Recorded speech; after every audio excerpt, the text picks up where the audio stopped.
Well, hello everybody. Welcome back on track with Bella, your daily drive-through Formula One. A lot has happened. The season started end of February and we are almost in April, which also is kind of crazy to me because how are we already almost in April?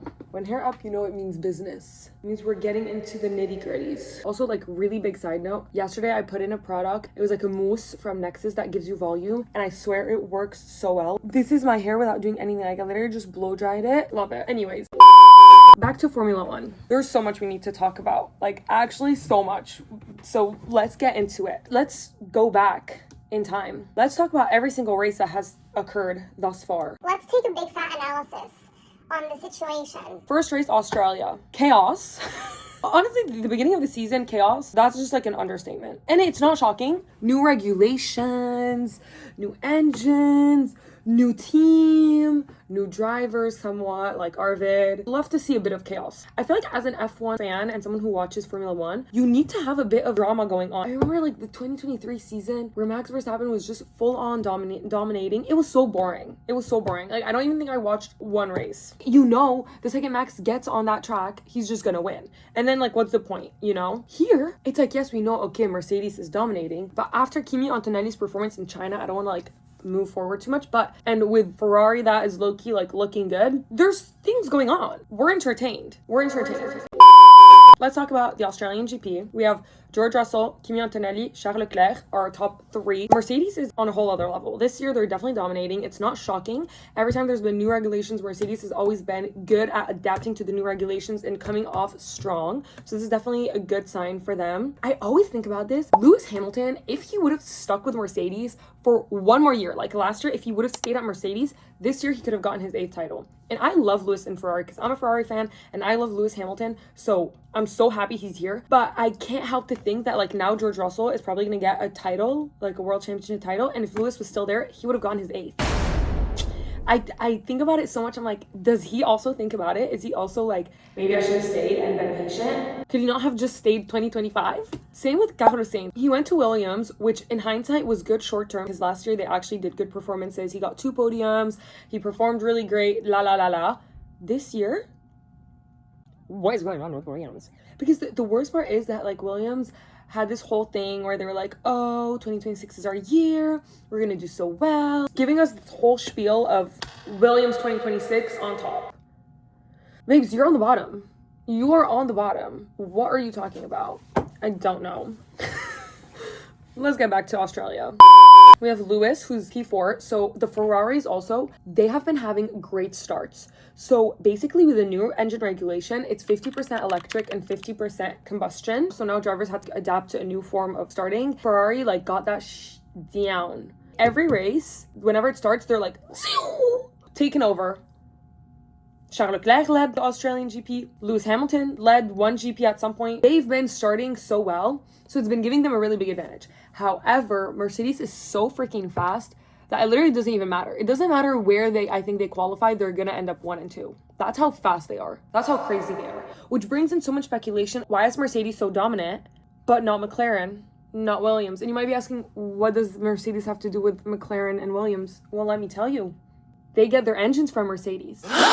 So how is Mercedes full on dominating the season?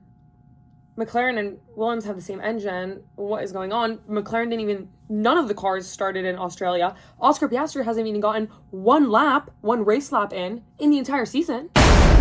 He posted on Instagram. The caption was like, have been loving watching F1.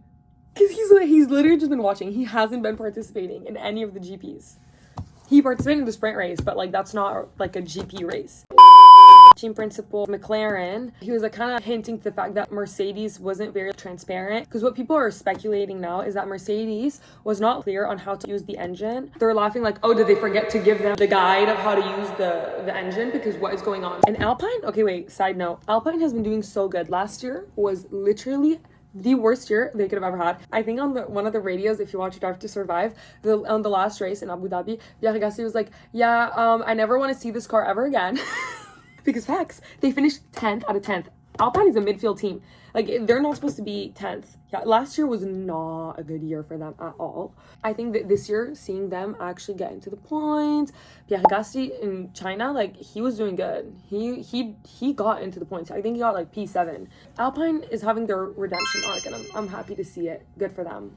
Another person who's been actually performing so well is Ollie Beerman. At the Australian GP, he got P7. And if you guys know or don't know, Haas, as of 2 like race weekends in, Haas is 4th in the Constructors' Championship. And it might seem, okay, whatever, we only barely started the season. It doesn't really, it matters to me. Because the fact that they're ahead of Red Bull,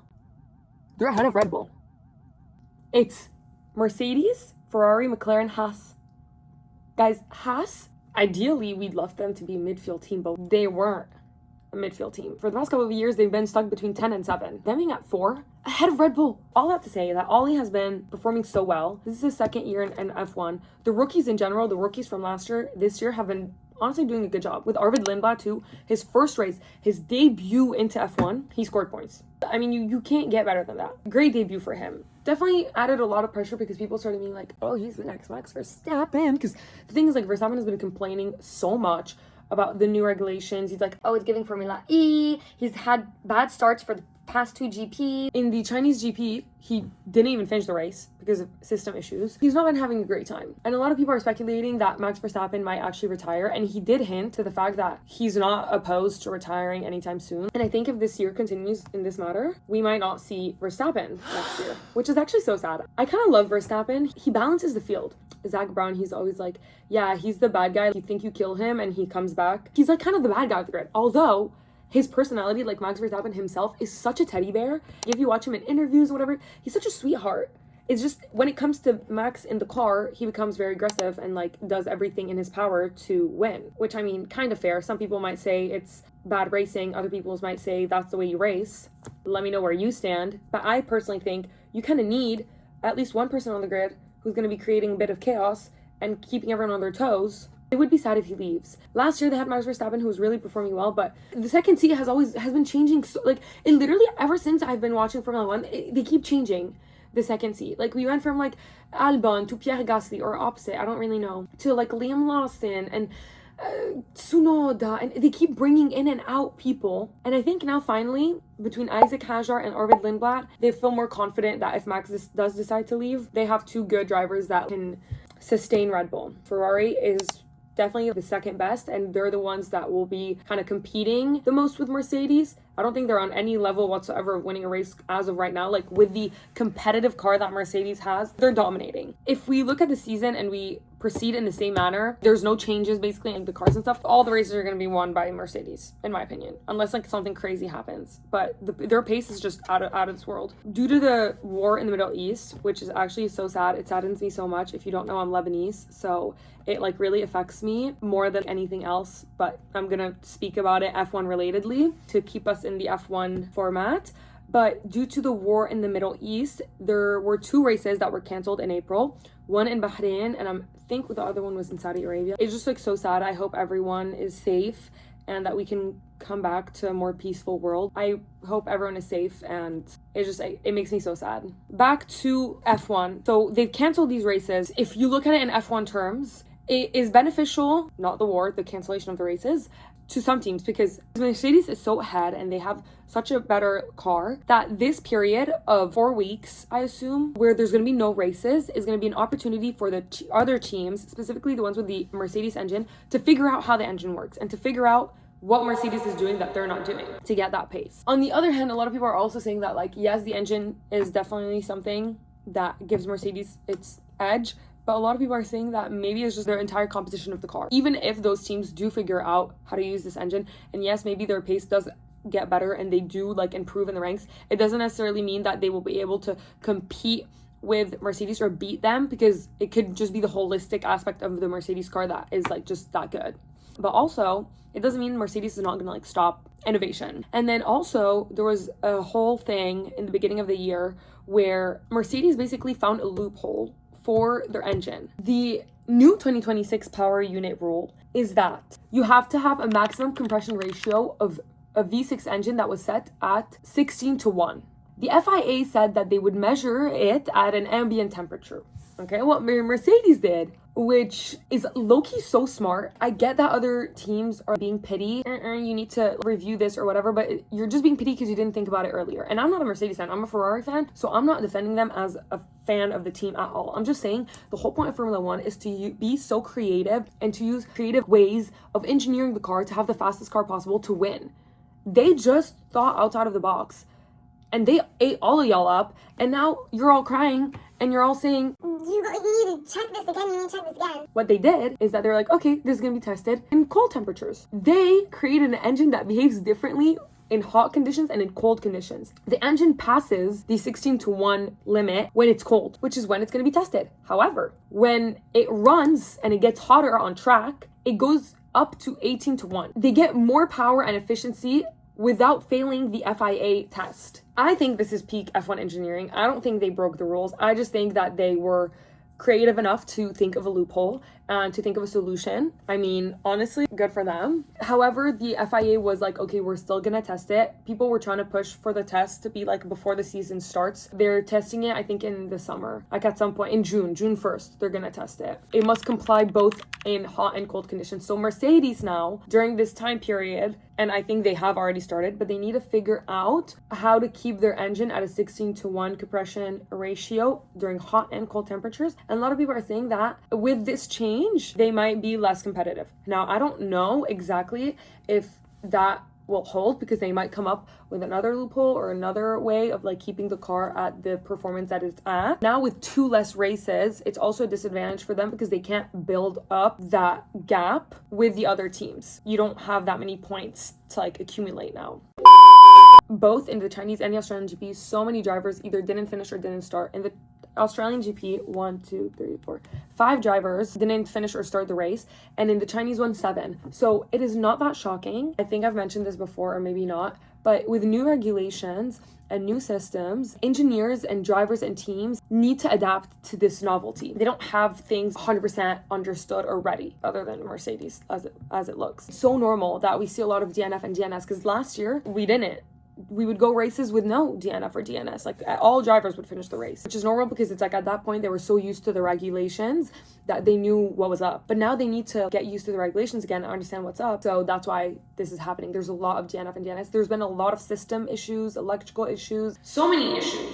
Literally, that's where Max Verstappen, he was like lap 45 out of 56, I think, had to stop the race because not because he crashed or anything, because of issues of the car. That's a thing that's been happening to a lot of the drivers, and it's not shocking, but it sucks for the drivers because you could be performing really well. It happened to Isaac during the Australian GP. He had qualified P3. He didn't finish the race because he had issues. So that's where it sucks. It's like you could be having a great performance and then you never know.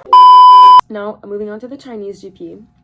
Guys, Kimi Antonelli is the youngest pole sitter in the history of Formula One, followed by Sebastian Vettel. He was 21 when he became the youngest pole sitter. Kimi Antonelli is 19. He reduced the age gap from 2 years. I don't think people understand. This is only his 2nd year in Formula One. Most people, it takes them a long time to even win a race. I don't want to drag him, but Nico Hülkenberg. I love him, but like, you know what I mean? And this man came up here and was like, let me get a pole position at the ripe age of 19, and then let me go win the race and be the 2nd youngest driver after Max Verstappen to win a race. Oh my god, I don't even know how you make this mistake. The announcer, when Kimi was going on the podium, goes, Kimi Räikkönen! Who? Instead of Kimi Antonelli. First of all, if you don't know, Kimi Räikkönen used to be an F1 driver. He's a Finnish F1 driver. He's the complete opposite of Kimi Antonelli. Kimi Räikkönen is like so serious. Like there is no emotion. There was one like race, I think it was in Monaco, where he like crashed. He literally left the race car, went to his yacht and started drinking on his yacht. Like this man did not give a F about anything. And they're so opposite as an announcer. How can you mess that up? How can you say the wrong name? Especially when it's making history. You are getting fired. 2nd place, George Russell. Are we even surprised? Not really. People are speculating like, oh, is Kimi gonna be like the Oscar of Lando? Is he gonna make it difficult for George to win? Is it gonna be a title battle? I listened to this podcast. It's called the Red Flag Podcast. You should listen to it. It's a really good podcast. They're so funny. It's these two guys, and they bring on Gunther Steiner, who used to be the team principal of Haas, and he was saying that George has been in Formula One for a while. He's been through different conditions in races. He's done multiple races. He knows what to expect more, which is kind of what we saw between Lando and Oscar. Lando has been in F1 before Oscar, and when it really came down to the pressure, Lando was able to stick his ground and perform, whereas Oscar was calm throughout the beginning, but then when the pressure started building up, we saw him start to flake. So I think because George just has so much more experience, I don't think it's going to be as competitive as it was with Oscar and Lando. I want it to be. It would be so much more fun. I personally would love Kimi to win. I love George. But I think since we're already on this train of making history, if Kimi won, he would become the youngest driver to win a world championship ever. And I think that'd be so cool. Lewis Hamilton got podium P3. This is his first podium at Ferrari, which is a big deal. And it's his first podium in a while. I needed that for him. I think he needed that. Everyone needed that. I'm so glad to see him back on track. Moving teams and like going to a new team, it can be so difficult to adapt because the cars are so different. I don't think people understand how different teams are. Like the whole structure of it changes. Like the people who are in the team, every single individual is different. Every single car is, everything is so different. So a driver going to a new team, it's a big adjustment. You can't just expect them to like figure it out like that. Freaking Ollie Bierman, once again, literally getting P5 for Haas, scoring so many good points. Pierre Gasly, P6, Liam Lawson, P7, Isaac Hadjar, P8. I'm saying, like, all these rookies from last year, okay, not Pierre, but the other ones, they're performing. They're giving us what we need. And I have this theory where the longer you've been in Formula One, the harder for you it is to adapt to the new regulations because you're just so used to a certain way of like Formula One to be. Whereas these new drivers, specifically like Arvid Lindblad, he's never been in F1. Like his first experience in Formula One is with this new engine. He doesn't have any prior experience of way of doing things. So it's all new. So it's easier for him to adapt. Max Verstappen didn't finish the race. The two McLarens didn't even start the race. Oh my God.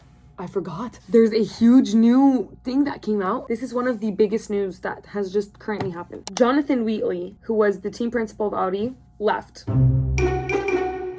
Which is so shocking to everyone because you're doing well, somewhat. You've been building up this team for years. What is going on? I don't know. He used to be the team principal last year for Kick Sauber, which Kick Sauber became Audi. He helped Nico Hülkenberg get his first podium. Nico used to be known for the guy who's gone through the most races and hasn't had a podium. He elevated the team. So now Mattia Binotto is stepping in as the temporary team principal of Audi. And then Aston Martin, such a chaotic start.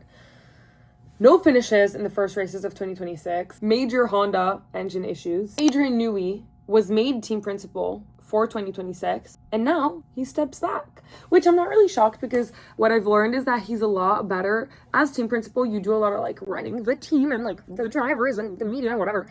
Adrian Newey is good at like the actual like building of the car and the design and the strategies and blah blah blah. So his position as team principal wasn't really where he was meant to be. Like he doesn't belong in those places. He thrives in another position. So him stepping back kind of makes more sense because it's like put him back in a position where he does thrive. Since Wheatley stepped down from Audi, the speculation is that he's going to become the new team principal of Aston Martin. Well, I watched this TikToker called Lizzie McIntosh. Go see her. Like she gives really good information about Formula One and she speculates that potentially Christian Horner, who if you didn't know was the ex-team principal of Red Bull, who was kicked out mid-season last year, is going to make a comeback as the new team principal of Audi.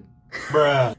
Dude, we thought he's the Max Verstappen of the team principals. He's the villain where it's like you remove him and you think he's never gonna come back and then he all comes back. So that was like the major drama. And then looking onwards, the next race is in Japan. George is 1, Kimi 2, Charles 3, Lewis 4, Ollie Bierman is 5th. He's above both McLarens, he's above both Red Bulls, both Aston Martins and both Cadillacs have 0 points. Which Cadillac is not really that shocking because it's a new F1 team. So they're like, not only are they getting used to like the new regulations, they're just getting used to being in F1 period. And they're the first new team since Haas in 2016. So it's been 10 years since F1 has introduced a new team. So that is all for today. I hope you enjoyed the recap of the first couple of races. If you like this type of video, let me know what you want to see next.